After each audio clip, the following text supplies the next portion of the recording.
Today I'm going to show you how to make a delicious creamy style seafood pasta. When I tell you, it is going to light your taste buds up. It's going to be so delicious. So with all of that being said, let's just jump straight on into cooking. And as we're cooking, at that point we're going to talk about the ingredients. We're going to do things a little bit differently. First thing we want to do is add our pasta to the pot. Just in case you're wondering what this mini type lasagna type pasta is, it's called malfadine pasta. And yeah, it's a big thing. Trust me, when I tell you the taste, it definitely has, like, because of the texture of it, the taste is really different. But nevertheless, it is delicious. We're going to get that boiling. That should take literally about 20 minutes to soften up. The first thing I want to do is work on my shrimp. However, the shrimp is deveined on both sides, cleaned thoroughly. But nevertheless, these are jumbo-sized shrimp. And I want my pasta to have not only great flavor, but different textures going on, especially when it comes to seafood. So for some of the shrimp, I'm just going to chop it on up. So when you bite into it, you have not only whole pieces of shrimp, but you also have a chunky piece of shrimp in every single bite.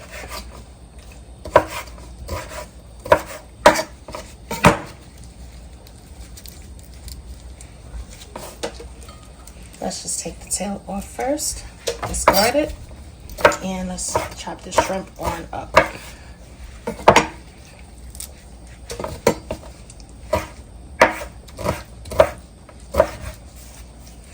I'll probably do like literally one more piece.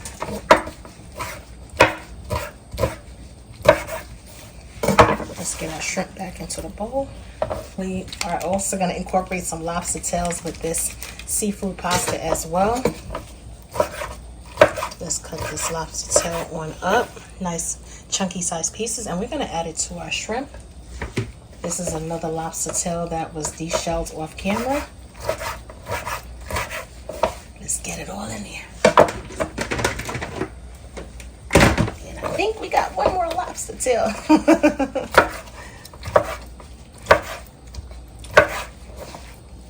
Perfect. When it comes down to our Dungeness crab, I'm going to leave it on the cluster. Some of them are off the cluster. However, here's the thing. You could crack this open if you want to take the meat on out. And of course, you're going to have your crab meat. And once you're done, you can always add it to your seafood.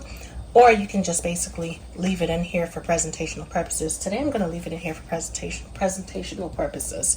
But nevertheless, I'm just going to put this to the side for now. As you can see, it's nice and red. So guess what? It's already cooked. How do you cook your crab? If you purchase it raw, just add it to some hot water, steam it on down. And once your crab turns red like this, trust me, your crab is cooked on up. I'm just going to put this back in the bowl for now until I'm ready. But in the meanwhile, let's season up this lobster and shrimp. First thing I want to do is hit it with a little oil. That will make the rubbing process a little bit easier. We're going to add some of Cooking with Tammy's Cajun seasoning. However, if you have a different brand, just add your Cajun seasoning.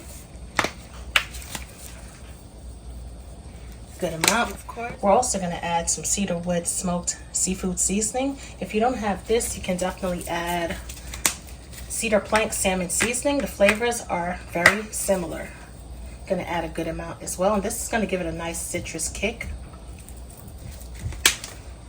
We're also going to add some of my seafood seasoning, and of course, if you don't have these seasonings, hit up cookingwithtammy.shop. I have the link in the bottom, and you can definitely purchase the seasonings there if you hadn't already. Also, if you do have seafood seasoning on hand, you can definitely use that. For this particular brand, however, I am going to use a small amount, not as much as Cajun and the Cedarwood seasoning, simply because this definitely goes a far way. We're also going to add some Old Bay, of course.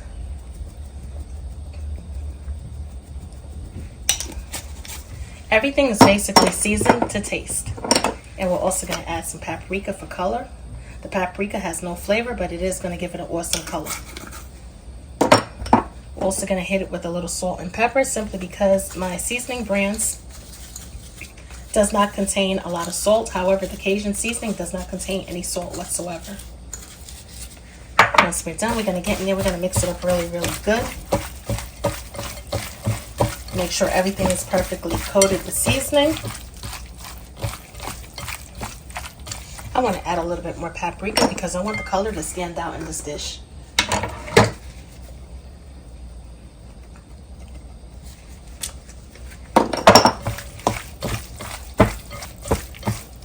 All right, we are looking good and smelling great. In the meanwhile, I'm going to heat my pan on up and we're going to come right back. We're going to hit this hot pan off with a little bit of oil just to get the party started. We're also going to add some butter.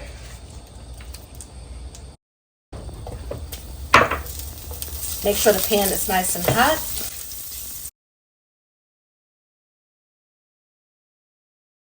We're going to allow it to cook for about 1.5 minutes to about 2 minutes on each side.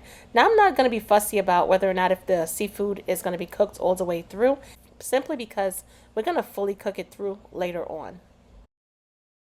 Our pasta is looking perfect. I'm going to turn the stovetop off in about maybe another 2 minutes. Once we're done, we're going to combine all of our seafood together. This looks and smells absolutely delicious. I wish you were here to like literally smell and taste it. We're going to add all of our seafood to a reserved bowl, and we're just going to allow it to sit for a second. Now, here's the thing. We're not going to be rinsing this pan, of course. We're going to keep all of the locked-in flavors because it's going to work as buildable flavors. So what I am going to do is add some butter to this pan. Once the pan is nice and hot, the butter should have no problem melting. We're going to go ahead and add our garlic. It doesn't matter whether or not if you add freshly chopped garlic, finely chopped garlic, minced garlic, bottled garlic. It really doesn't matter. Just add a good amount of garlic. Allow that pan to continue to be nice and hot. Let's toast this garlic on up. Give it a quick stir because garlic does burn really fast. At this point, we're going to add our cream. Now, here's the thing. I know someone is probably going to ask, can I add half and half? You can definitely add half and half if you want, but I would prefer to add the heavy cream simply because it's a lot thicker in consistency. However, if you do add the half and half, you may have to add more cheese to compensate, to thicken up the sauce. We're also going to go in with some more Cajun seasoning. Good amount. This Cajun seasoning does not have any salt. We're also going to go in with our Cedarwood seasoning as well for that nice citrusy, smoky flavor. We're also going to add some paprika.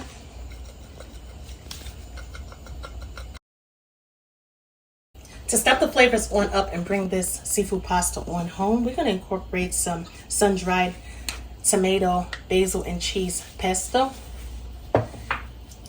And of course, if you do have a nut allergy, pesto does contain nuts. Adding the pesto, especially the sun-dried pesto, is going to give it a nice rustic flavor. If you can't find, let's say, maybe sun-dried tomato pesto, you can always use sun-dried tomatoes. Or if you want to go on the green side, you can use regular pesto, unless you're going to make it from scratch and add your incorporation of sun-dried tomatoes. A spoonful of that tomato pesto is definitely going to step the flavors up a notch. As you can see right now, it's not simmering as yet, so that's a good thing because of course I lowered my flame to low heat in order to give me enough time to grate this cheese on up. The cheese of choice today is going to be Gouda and Parmesan cheese. This right here is something else. If you think Parmesan cheese is good or Gouda is good on its own, you definitely have to try it in combination. Absolutely flavorful. If you want your Alfredo sauce to have like the perfect texture and creaminess minus the lumps, don't allow your milk to get too hot. Allow it to get to a slow simmer. Also, use freshly grated cheese. Those are the two key elements to a nice creamy sauce. Adding the cheese, of course, is definitely going to thicken this on up.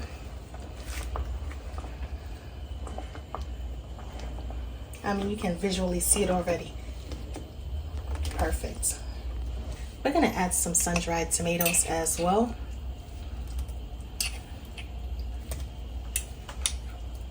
A good amount, guys. You can't go wrong with adding sun-dried tomatoes. Nothing like regular ripened tomatoes. Big difference. Big difference in taste. So I'm going to add a lot. I'm going to try not to add the entire bottle. Or maybe I just might. Yep, We're gonna add the entire bottle because, like I said, you can't go wrong with these beautiful sun-dried tomatoes. Mix it on in really good. Perfect. Let's add our seafood back to the pan.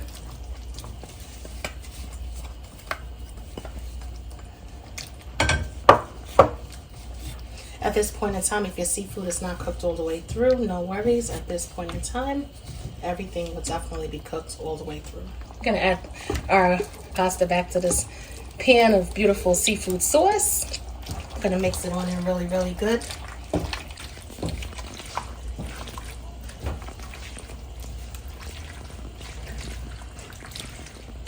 Let's hit this off with some more Cajun seasoning.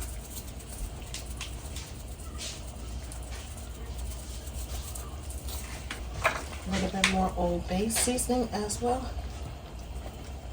Small pinch of paprika.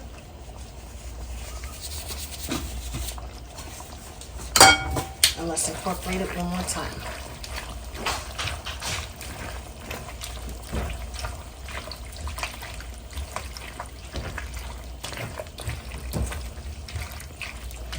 This seafood pasta is going to be served up family style, so I'm going to add it to my casserole dish. Happy Sunday! Good eating! Let's get all of that beautiful sauce out of this pan. Off camera, I went ahead and warmed up these Dungeness crab legs, and of course, we're just going to add it to the pasta, of course. Add it in there just like that. We're going to take some more of our reserved parmesan sauce, and we're just going to add it to the top just like that. Perfect. And we're going to hit it off with some freshly chopped parsley for garnish and color. Perfect color contrast.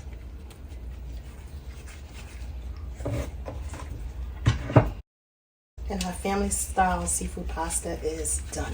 That's it, guys. Quick and easy 30-minute meal. And it's absolutely gonna be beautiful and so flavorful.